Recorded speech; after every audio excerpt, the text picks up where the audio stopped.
Why have recent protests erupted across American college campuses, and what does it have to do with the long-standing Israeli-Palestinian conflict? As violence flares in the Middle East, a wave of activism sweeps across the United States, igniting passionate campus protests from coast to coast. Explore how a century-old conflict has transcended oceans to spark demonstrations and debates in the halls of American universities. From the catastrophic events of 1948 to the pivotal shifts of the Abraham Accords, the Israeli-Palestinian conflict remains a deeply divisive issue, now echoed on university campuses. How has the lens of social media transformed the narrative of the Israeli-Palestinian conflict for a new generation of student activists? Join us in delving deeper into this pressing global issue by listening to the full podcast, where we explore the historical roots, the present impact, and the future implications of these intense student-led movements.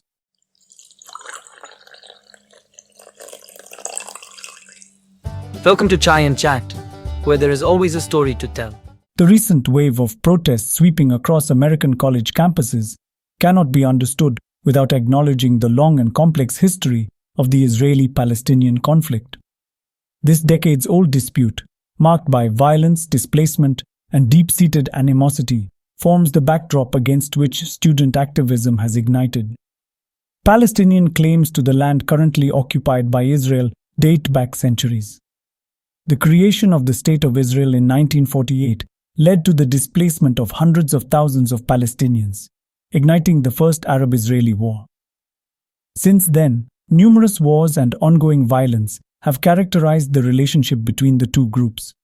The roots of the Israel-Palestine conflict can be traced back to the late 19th and early 20th centuries. During this period, the region of Palestine was part of the Ottoman Empire and inhabited by a majority Arab population with a small Jewish minority. The rise of Zionism, a movement aiming to establish a national homeland for Jews, led to increased Jewish immigration to Palestine, particularly after the Balfour Declaration of 1917, which was a public statement issued by the British government during World War I, announcing support for the establishment of a national home for the Jewish people in Palestine, which was then part of the Ottoman Empire.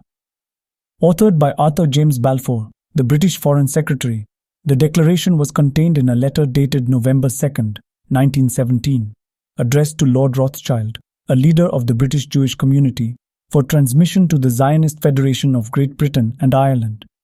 This British government statement supported the establishment of a national home for the Jewish people in Palestine, which was then under British control following World War I. The Israel-Palestine conflict intensified with the end of British mandate in 1947 and the subsequent partition plan proposed by the United Nations, which recommended dividing Palestine into Jewish and Arab states. The plan was accepted by Jewish leaders but rejected by Arab leaders. In 1948, the State of Israel was declared, leading to the First Arab-Israeli War involving neighboring Arab states. Hundreds of thousands of Palestinians fled or were expelled from their homes in what they call the Nakba, or catastrophe. Then comes the Six-Day War in 1967.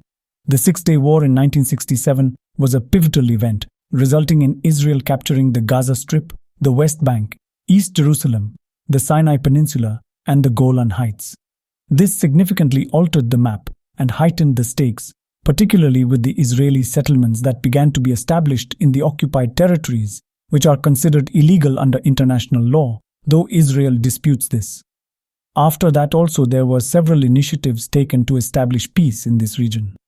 One of the notable moments to establish peace was through the 1979 Egypt-Israel Peace Treaty, which returned the Sinai to Egypt and was the first recognition of Israel by an Arab country. The 1990s saw the Oslo Accords, where leaders from both sides agreed on a framework for future negotiations and the principle of land for peace. However, the process was undermined by ongoing violence, including the First and Second Intifadas, or Palestinian uprisings, which resulted in heavy casualties on both sides. The last 2 decades have seen several attempts at negotiating peace, but the conflict remains unresolved. The issues at the heart of the conflict include the status of Jerusalem, the right of return for Palestinian refugees, security concerns of Israel, and mutual recognition. In recent years, shifts in regional politics, such as the Abraham Accords, which is a series of normalization agreements between Israel and several Arab nations, initiated in August 2020 to establish diplomatic, economic, and cultural ties. Brokered by the United States, these agreements marked a significant shift in Middle Eastern diplomacy by formally normalizing relations between Israel and countries such as the United Arab Emirates, Bahrain, Sudan, and Morocco. Though the Abraham Accords have altered the dynamics in the region but not directly addressed the Israeli-Palestinian conflict. Now let's cut to mid-April 2024. Tensions flared in Jerusalem, fueled by disputes over access to religious sites and planned evictions of Palestinian families in the Sheikh Jarrah neighborhood. Hamas, a Palestinian militant group, began launching rocket attacks into Israel, with Israel responding with airstrikes on Gaza. This has acted as a trigger for the recent campus protests in the United States.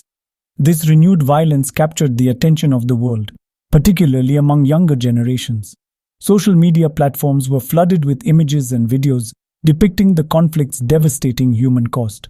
The graphic portrayal of civilian casualties, particularly children on both sides, fueled outrage and a desire for action. Amidst all this, for many American students, particularly those of Palestinian descent or with strong pro-Palestinian sympathies, the April escalation ignited a sense of urgency. They viewed the conflict not simply as a distant geopolitical issue, but as a human rights crisis demanding immediate action. University campuses in the United States, long considered breeding grounds for social and political activism, became the natural platform for student voices to be heard. Drawing inspiration from global solidarity movements like Black Lives Matter, students began organizing demonstrations on their campuses. The core demand of many student protesters is for their universities to divest from companies perceived to be profiting from the Israeli occupation or the violence in Gaza. Divestment campaigns are not new on American campuses, with similar movements targeting companies in South Africa during apartheid. Protest tactics have varied. Some demonstrations have been peaceful marches and rallies, featuring speeches, chants, and displays of Palestinian flags. Others have involved setting up encampments on campus grounds, creating a more sustained presence and attracting media attention. Social media platforms like Twitter and Instagram have played a crucial role in amplifying student voices and coordinating protest efforts.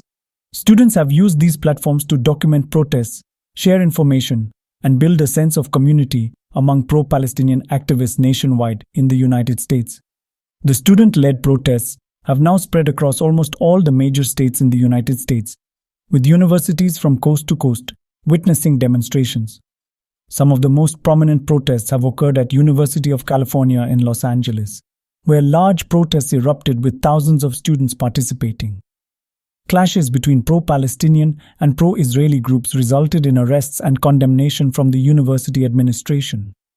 In the Columbia University in New York City, student protesters occupied a building on campus for several days, demanding the university divest from companies connected to the Israeli occupation.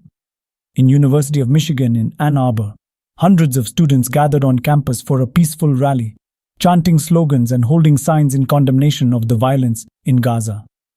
In Georgetown University in Washington, D.C., a tense atmosphere surrounded the protests, with some students expressing discomfort with the demonstrations. In all these cases, the university administrations have found themselves navigating a complex situation. Caught between respecting student activism and maintaining order on campus, their responses have varied.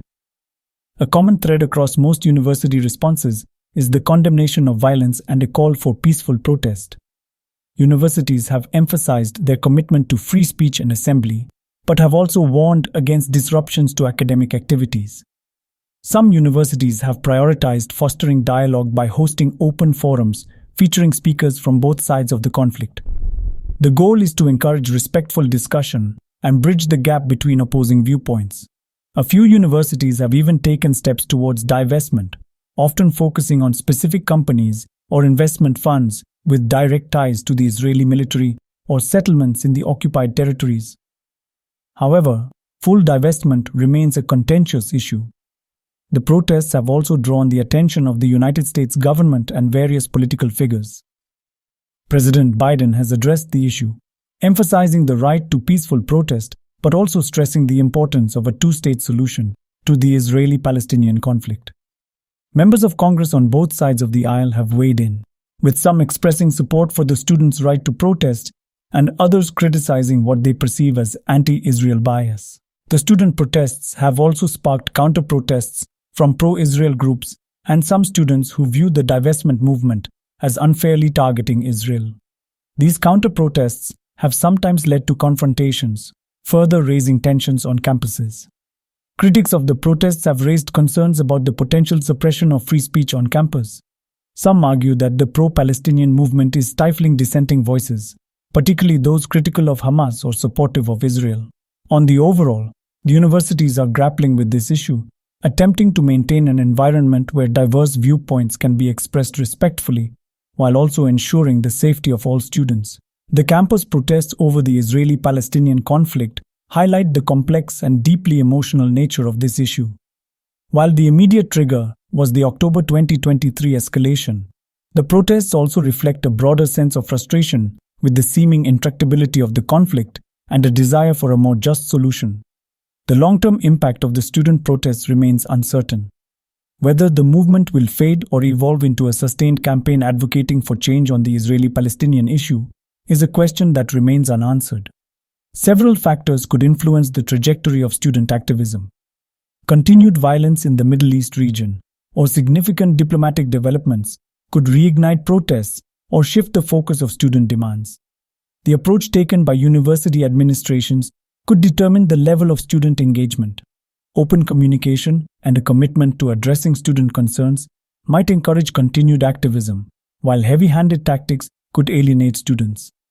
On the other hand, the student movement itself faces internal debates on strategy and goals.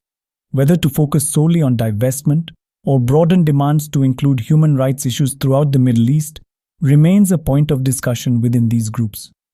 Undeniably, the protests have brought the Israeli-Palestinian conflict to the forefront of public discourse, particularly among the younger generation. Social media has been instrumental in amplifying student voices and raising awareness about the human cost of the conflict. This increased attention could lead to a more nuanced understanding of the complex issues at stake and a renewed push for peaceful solutions. However, the current environment also poses some potential pitfalls. The rise of social media echo chambers and the tendency for online discourse to be polarized could lead to further entrenchment of existing viewpoints. Universities have a crucial role to play in fostering respectful dialogue and critical thinking about the conflict. Furthermore, efforts to silence dissenting voices or suppress critical debate about either side of the conflict would be detrimental to a healthy democratic society. Universities have a unique opportunity to use this moment as a springboard for broader education efforts on the Israeli-Palestinian conflict. Courses on Middle Eastern history, political science, and cultural studies could provide students with a deeper understanding of the historical context and the perspectives of all sides involved. Ultimately, the hope is that the activism of students can contribute to the pursuit of a lasting peace between Israelis and Palestinians. By raising awareness and demanding accountability, this generation of students has the potential to push for a more just future in the region. The recent wave of campus protests over the Israeli-Palestinian conflict has ignited a national conversation in the United States about this complex issue.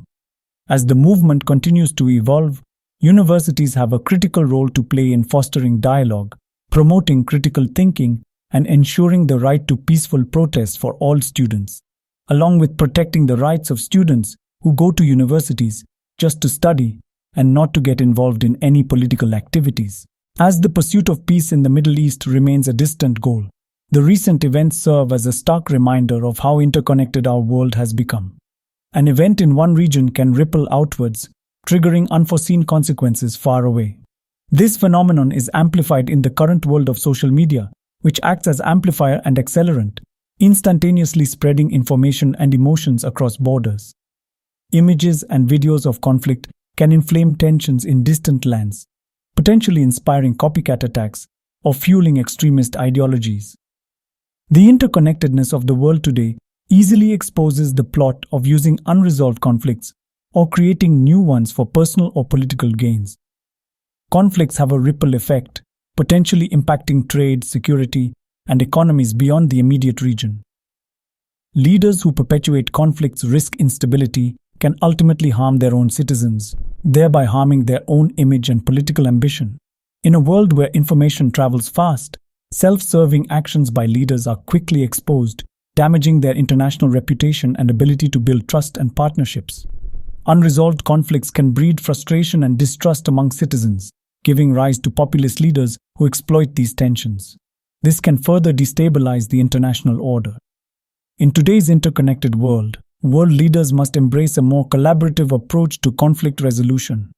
By prioritizing diplomacy, addressing root causes, and responsibly utilizing social media, they can build a more peaceful and prosperous future for all. With that, I come to the end of today's podcast. If you're keen to explore more complex global issues and their local manifestations, consider subscribing to our channel for more insightful podcasts. Stay informed and engaged. Join our community today. Thank you for watching. Don't forget to subscribe.